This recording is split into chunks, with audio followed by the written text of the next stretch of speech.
예, 주식시장은 정말로 걱정의 담벼락을 타고 오릅니다. 걱정 없는 날이 없습니다. 그동안 물가, FOMC, 또 2차전지 변동성, 오늘은 또 일본 BOJ 통화정책, 12시가 또 마에, 글쎄 또 이렇게 교만 떨다가 또 뒤통수 맞을 수도 있지만 그렇게 예고된 악재는 악재가 아니지 않을까요? 네, 어쨌든 또 이렇게 악재를 딛고 올라가는 시장이 강한 시장입니다. 차영주 욕설 가리기 MTN 차영주 전문위원과 함께 저희는 또 시장 이슈 진단하겠습니다. 어서 오십시오. 안녕하십니까? 네. 그러게요. BOJ가 12시에 또 악재입니까? BOJ 같은 경우는 지금 YCC에 대한 변화 가능성이 아직은 좀 없다라고 시장에서 좀 평가를 하고 있죠. 물론 이제 갑자기 이제 이 변화가 된다라면 저희 나라에 이제 환율에 영향을 미치게 되겠고 여러 가지 좀 부분들이 되겠죠. 그렇지만 현재 지금 일본 물가가 잠깐 좀 말씀드리면 일본 물가가 올라간다라고 하는 부분들도 있습니다만 일본 통화당국에서는 일본 물가가 올라가는 것이 일단 원자재 가격이 올라간다라는 거고 두 번째는 아직 임금이 오르지 않았기 때문에 심각하진 않다라고 보는 것 같습니다.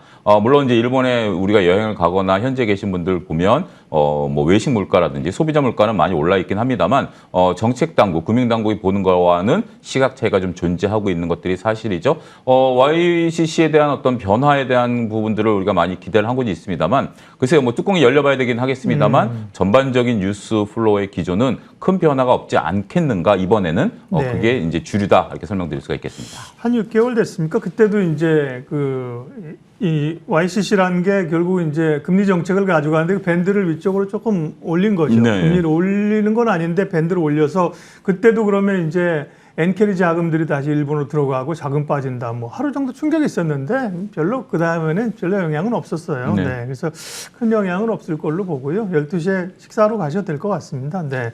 만약에 또 충격이 있으면 차 의원님이랑 저랑 다음 본부한테 또 반성문 쓰고 나와야죠.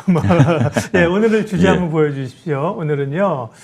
가장 시장에 지금 관심사이죠. 이 문제를 저희는 다루겠습니다. 2차 전지의 변동성을 이제 어떻게 바라보고 대응할 것인가. 오늘은 3일째 되면서 이제 반등이 또 나오고 있지 않습니까? 그래서 이제 대응이 중요한데요. 일단 정말 역대급 쏠림과 변동성이지 않습니까? 이전에도 많은 그런 흐름들을 봤는데 그때와 좀 다른 또 그럴 만한 이유는 어디 있는 걸까요? 우리가 이제 2차 전지가 상당히 그동안의 그 상승 흐름만 유지되는 상황들이었었죠. 2차 전지에 대한 업황이 나빴었던 적은 없었습니다. 저도 MTN에서 재작년부터 2차 전지, 처음에 LG 화학부터, LG 엔솔부터, 그다음에 이제 소재, 에코프로 여러 가지 부분들을 말씀을 좀 계속 지속적으로 들어왔었죠. 일관되게 기조로 말씀드렸던 것은 2차 전지 처음엔 얘기를 하다가 이제 분할되면서 셀보다는 소재에 관심을 가지시라. 셀 같은 경우는 많은 기업들이 할 것이고 심지어 내재화까지도 우리가 염두를 하더라도 뒤에서 웃고 있는 것은 소재다라는 점을 작년부터 지속적으로 말씀을 좀 드려왔었던 부분들이죠. 그런데 주가 퍼포먼스가 이제 올해 굉장히 단기간에 급등하는 모습들을 보였죠. 이것도 하나의 현상입니다. 또 하나의 현상은 과거의 어떤 정보의 전달이라든지 이런 부분들이 최근 이제 유튜버 시대가 열렸기 때문에 그 부분도 이제 인정해야 되겠죠. 시장에 있어서 우리가 아주 옛날에는 시장에서 정보라는 게 대중적으로 알려지는 게 굉장히 어려웠었죠. 그런데 그런 속도들이 점점 빨라지고 거기에 한번 변화가 온 게 이제 인터넷 시대였고 또 한 번 변화가 온 게 이제 유튜버 시대라는 거죠. 그런 상황에 따라서 유튜버의 영향력이 커지면서 2차 전지의 쏠림 현상들이 굉장히 커졌다라고 말씀드릴 수가 있겠습니다. 그런데 지난 수요일부터 변동성이 확 시작이 됐죠. 갑작스러운 변동성이었습니다. 갑작스러운 변동성으로 볼 수도 있고 어떻게 보면 수요일 날 오전만 하더라도 우리가 이제 저는 이렇게 표현을 좀 드리고 싶어요. 불편하신 분들도 있겠습니다. 쓰나미가 올 때 물을 한번 쫙 빨아들였다가 오는 게 영화에서 보면 이제 그런 모습들이 보이지 않습니까? 그러니까 수요일 오전만 하더라도 거의 모든 주식들이 하락했어요. 그리고 2차 전지만 유독 올라가는 모습들을 보였죠. 그런데 오후 들어서 상황이 바뀌었죠. 2차 전지가 갑자기 1시 24분부터 급락세를 시현하기 시작했고 목요일 날은 그러한 흐름들이 이어진 가운데 목요일 날 대부분의 대부분의 업종들이 올라가는 그런 모습들을 좀 보였다라는 거죠. 그런데 이러한 이유들에 있어서 특별한 어떤 악재, 2차 전지 악재가 나왔느냐? 그런 것은 없었습니다. 그렇죠. 특히 예. 수요일 기준으로 봤을 때 주가가 점심시간 이후부터 급락하지 않았습니까? 많은 분들이 이유를 찾았는데 보통 이제 악재가 터졌을 때는 그러니까 이제 주가가 급락할 때는 그 빌미가 되는 악재가 뭐 크던 작던 좀 있는 경우가 대부분이거든요. 지난번 이제 중국의 고시현이라는 업체가 뭐 미국 진출한다 뭐 이런 걸로 좀 덜컹거릴 수 있잖아요. 예, 그런 건 이해가 되죠. 예, 그렇습니다. 그런 것들이 어떻게 보면 하나의 이유가 됐을 텐데 정말 지금까지도 특별하게 이것 때문에 빠졌다라고 할 만한 상황들은 없었다라는 거죠. 수급적으로 봤을 때 제가 이제 그 수요일 날 장 끝나고 일봉을 보니까 정확히 1시 24분에 주요 종목들에 대한 일분봉이 음봉으로 세게 나왔었어요. 그러니까 어떻게 보면 누군가 좀 물건을 팔았다라는 거죠. 그 왜 팔았는지는 저희가 알 수도 없고 굳이 알 필요도 없습니다. 뭐 알 수도 없는 거기 때문에. 그런데 한번 이렇게 외부적인 충격이 딱 오니까 주가의 변동성이 굉장히 심해 왔었죠. 자, 이것은 단순히 그것뿐만이 아닙니다. 오전에 굉장히 강하게 올랐고 그런 것들이 한번 충격이 오니까 이렇게 매물이 출회됐다라고 말씀드릴 수가 있겠죠. 저희가 이제 과학용어로 관행각이라는 게 있습니다. 여러분들 액체는 0도에서 얼죠. 그렇지만 뭐 액체가 그냥 일반 물이 아닌 상태에서 저희가 이제 소주 같은 경우 0도 이하로 내려가도 얼지가 않습니다. 그런데 이것이 충격을 주면 갑자기 얼기 시작해요. 이게 이제 관행각이라는 그런 건데, 그러니까 이게 불순물이 섞인 액체 같은 경우 관행각까지 갈 수 있는 그런 부분들인데, 결국 2차 전지 같은 경우도 우리가 조금 과열권이다라고 얘기하는 분들이 있었고, 물론 여전히 그 비유에 대해서 긍정적으로 보시는 분들도 있었습니다만, 일부라기보다는 많은 분들이 이제 조금 과열권이다, 업황은 좋은데 좀 과열이다라는 것들이 이제 인식이 됐다라는 것이 우리가 좀 봐야 되겠죠. 왜냐하면 변동성이 시작됐기 때문에 많은 분들이 이제 이런 것들에 대한 인식들이 됐고, 지금은 2차 전지 같은 경우는 매수자 우위 시장에서 매도자 우위 시장으로 바뀌었다라는 점을 인식을 하셔야 됩니다. 지금 이제 얼마 전, 수요일 전까지만 하더라도, 수요일 오전까지만 하더라도 우리가 포모 증후군에 따라서 이것을 사야 된다라는 분들이 많았죠. 야, 2차 전지를 안 갖고 있어? 2차 전지를 사야 되는 거 아니야? 라는 부분들이었습니다만, 지금은 일부 투자자 입장에서, 특히 이제 고점에서 잡으신 분들 입장에서면 내가 원금만 오면 팔아야 되겠다라는 분들도 인터넷상에서 꽤 많이 거론되고 있어요. 그리고 사는 분들은 야, 조금 더 기다렸다가 사도 되는 거 아니야? 라고 보는 거죠. 물론 오늘 에코프로 기준으로 3%가 올랐습니다만 변동성이 지금 10% 내외에서 움직이고 있습니다. 아직까지 고점까지 갈 길은 멀고요. 특히 이제 뭐 130, 40만 원 부근에 사신 분들은 거의 공포에 질려 있죠. 하루 이틀 만에 20%가 빠져 있는 상황이기 때문에 이런 부분들을 보면 시장에 있어서 변동성이 시작됐고, 변동성은 매수자 우위에서 매도자 우위로 그 참여자들의 인식을 바꿔놓는 그런 상황이 벌어졌다, 이렇게 말씀드릴 수가 있겠습니다. 네, 수많은 이유가 있죠. 예, 말씀해 주신 것들을 또 정리해 보면 성장이 희소한데 확실한 성장 섹터다. 정보량이 많아졌다. 예, 그다음에 가계들이 또 초과 저축이 많다는 겁니다. 좀 있다. 외국인 공매도, MSCI 수급 이슈까지 겹쳤는데요.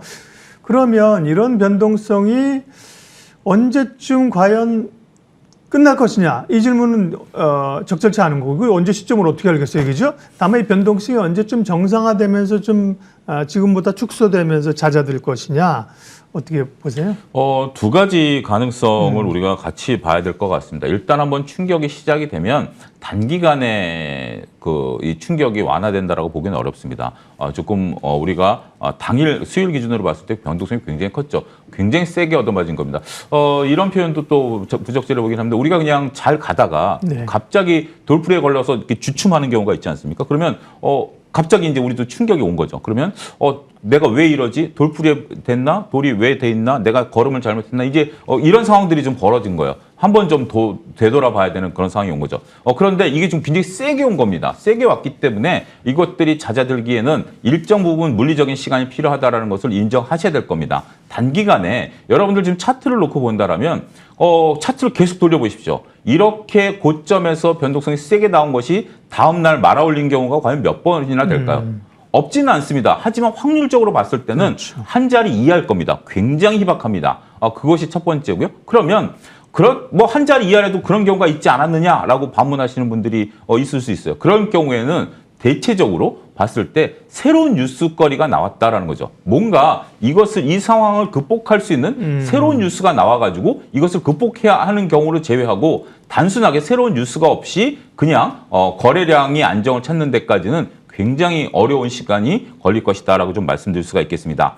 또 한 가지 지금 이제 우리가 우려해야 되는 것은 최근에 단기간에 신용이 급등했다라는 겁니다. 특히 2차 전지 중심으로 우리가 코스피나 코스닥 시장에서 신용이 약 1조에서 2조 정도 증가했거든요. 그런데 이것을 오롯이 신용으로 사신 분들 입장에서 보면, 특히 이제 고점에 사신 분들의 입장에서 보면 신용에 대한 불안감들이 갑자기 커졌습니다. 신용 잔고가 늘어났다라는 이번 주 초에 뉴스를 봤을 때만 하더라도 저는 그렇게 걱정하지는 않았어요. 최소한 3개월에서 6개월 이후에 이제 이런 것들이 매물이 나오는데, 단기간에 이것이 급락을 해버렸기 때문에 고점에서 잡으신 분들 입장에서 보면 신용에 대한 불안감이 커진 거죠. 두 가지 경우가 나타날 겁니다. 2차 전지를 팔 것인가, 아니면 2차 전지와 다른 주식이 있으면 다른 주식을 팔 것인가. 이건 다음 주부터 단기간에 일단 매물 소화 과정이 한번 나타날 겁니다. 근데 물론 1, 2조 정도 되기 때문에 그렇게 물량이 크지는 않을 거예요. 하지만 오롯이 2차 전지 사신 분들 입장에서 본다라면 그 물량을 일단 소화하는 다음 주 초까지는 변화의 가능성은 열려 있다라는 측면에 있어서 수급에 대한 불안감 좀 보셔야 되겠고, MSCI 지수 말씀하셨는데 이 부분은 8월 달에 이제 결정되는 거 아니겠습니까? 그렇죠. 중순에. 예. 8월 중순에 아직 확정된 건 아니고 이제 8월 중순에 결정되는 거기 때문에 그것까지 반영된 수급이 일단 들어왔다라는 거. 그리고 쇼커버링도 어느 정도 지금 들어와 있는 상황이기 때문에 추가적으로 수급상 플러스 될 요인보다는 일단 다음 주 초에 신용에 대한 단기적인 매물의 압박이 일단 관건이 아니겠나 말씀드릴 수가 있겠습니다.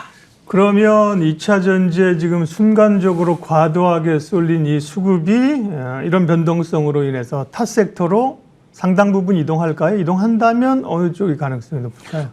그런데 저는 뭐 그렇게 지금 2차 전지에 있으셨던 분들 중에 네. 2차 전지에 오롯이 이제 마음을 쓰신 분들 입장에서 본다라면 네. 그 수급이 다른 데로 나오기는 쉽지 않을 것이다라고 보여집니다. 왜냐하면 이제 어제 그런 모습들이 보였는데, 어제 이제 2차 전지 변동성이 좀 굉장히 네. 컸었죠. 그리고 수많은 종목들이 이제 대부분의 종목 업종들이 올랐다라고 봐야 되겠죠. 그런데 2차 전지에 있었던 수급들이 빠져나온다라면 트레이딩 하시는 분들이 많다라고 보거든요. 근데 그 트레이딩 한다라면 일부 종목들이 10% 이상 올라줘야 됩니다. 왜냐하면 쏠림 현상들이 나타나야 되기 때문에. 근데 그런 모습들이 안 보이고 올랐던 종목이 많이 오르는 게 한 5% 정도? 한 2, 3% 정도 올랐다라는 거죠. 그러면 이분들은 트레이딩보다는 그냥 투자의 개념으로 좀 들어오신 분들이 많았다라고 미루어 짐작할 수 있겠죠. 그렇기 때문에 2차 전지에서 수급이 빠져나와서 다른 쪽으로 간다라는 개념은 조금 우리가 고민해 봐야 되지 않을까 싶습니다. 물론 어제 2차 전지가 흔들리고 반도체가 올라갔기 때문에 주도주 섹터 내에서 움직이는 모습들, 오늘 이제 로봇주들이 움직이니까 그 카테고리에서 움직이는 것은 나름대로 자금들의 이동은 있을 수 있다라고 봐요. 그러니까 결국 센 쪽에 붙으신 트레이딩 자금들이 2차 전지에서 어제는 반도체, 오늘은 로봇 관련주로 움직이는 모습들은 보이겠습니다만, 이제 2차 전지에 빠져나와서 내가 다른 주식들을 사겠다, 뭐 자동차라든지 정유라든지 화학이라든지 사겠다라는 개념과는 조금 차이가 있지 않을까 말씀드릴 수가 있겠습니다. 네. 그리고 이제 실적 시즌인데요. 실적 시즌과 관련된 변동성도 주의를 또 해야 된다고요? 그건 무슨 의미인가요? 일단은 지금 우리 실적 시즌에 있어서 긍정적인 면과 부정적인 면이 있습니다. 긍정적인 면 같은 경우는 실적을 예상하지 않았었던 업종에서 일단 좀 긍정적인 얘기가 나오면 네. 주가가 올라간다라는 거죠. 어제 같은 경우 대표적인 게 이제 아모레퍼시픽, 그렇죠. 삼성바이오 네. 같은 경우가 실적이 생각보다 잘 나왔었죠. 아무도 기대하지 않았었던 두 종목이 실적이 잘 나오다 보니까 실적 퍼포먼스가 좋았다라는 거죠.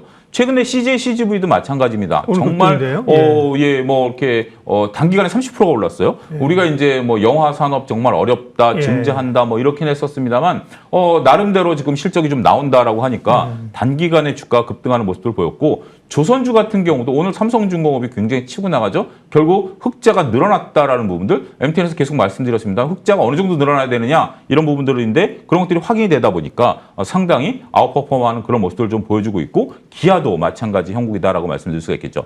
그렇지만 나머지 같은 경우, 게임 같은 경우 저희가 안타깝게도 실적이 계속해서 안 나오다 보니까 여전히 퍼포먼스를 보이지 못하는 또 형국들이 나타나고 있다라고 봐야 되겠죠. 따라서 지금 이제 실적 시즌에 따라서 우리가 기대가 컸었던 거는 그만큼 실적이 나와줘야 되는데 못 나오게 되면 조금 변동성이 있을 수 있겠습니다만, 투자 기회는 오히려 우리가 생각지도 않았었던 종목, 생각지도 않았었던 업종에서 좋은 퍼포먼스가 나오게 된다라면 단기간에 세게 주가가 붙습니다. 어제 같은 경우 삼성바이오나 아모레퍼시픽 같은 경우 외국인 기관 공이다 매수가 들어왔거든요. 그런 모습들을 보게 된다라면 오늘 조금 조정을 받습니다만 이 정도 조정은 어제 센 거에 비하면 충분히 견뎌낼 수 있는 조정이다라고 보면, 의외로 우리가 지금 2차 전지와 반도체에 관심들이 많으신데 좋은 종목들에 투자할 기회는 다음 주부터 충분히 열려 있다, 이렇게 말씀드릴 수가 있겠습니다. 네.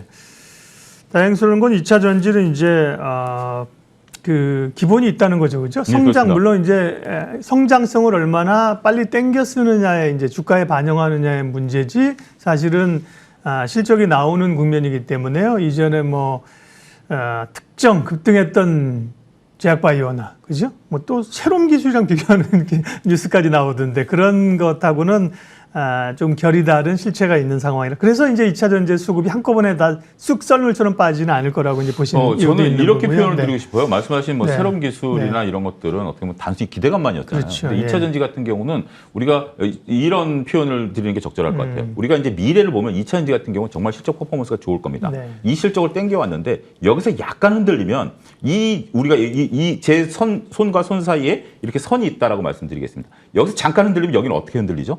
엄청나게 흔들리는 거죠. 그러니까 이 미래를 향해서 2차 전지 실적이 좋아지는 거에 대해서 부인하는 사람은 없어요. 근데 여기서 약간만 이 실적에 대한 가이던스가 흔들리면 지금 이제 실적이 나오다 보니까 우리가 생각했던 약간 감익될 수 있다 그러면 여기는 엄청나게 흔들린다라는 거죠. 네. 그런 부분을 이해를 하셔야지 2차 전지를 정말 뜬금없는 어떤 뭐 주식들과 비교하는 것은 조금 차별성은 있다. 물론 그렇다고 해서 지금 당장 2차 전지가 안정세를 찾느냐라는 부분들에 대해서는 수급의 꼬임을 해결해야 되는 난제가 남아있다. 이 점으로 정리해드려야 될 것 같습니다. 자, 그럼 이제 다음 주에 이제 8월이 시작돼요. 그렇습니다. 이런 변동성을 생각하고 어떻게 전략을 짜야 됩니까? 섹터 전략.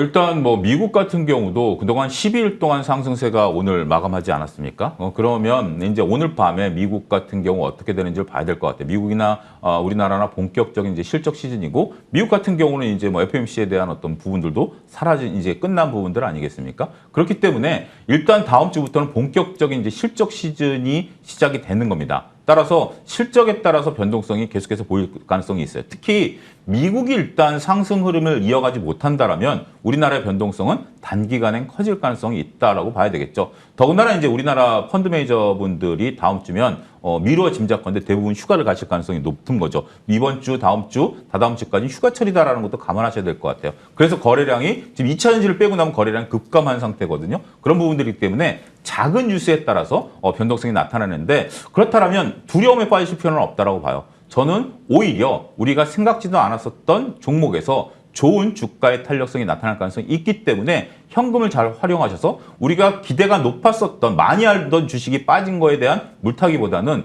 새로운 종목을 노리시는 것도 좋은 투자 전략이 되지 않을까 말씀드릴 수가 있겠습니다. 차영주의 옥석 가리기 차영주 전문위원님과 함께 급변동이 나타나고 있는 2차 전지 대응 전략 또 8월 전략 세웠습니다. 고맙습니다. 감사합니다.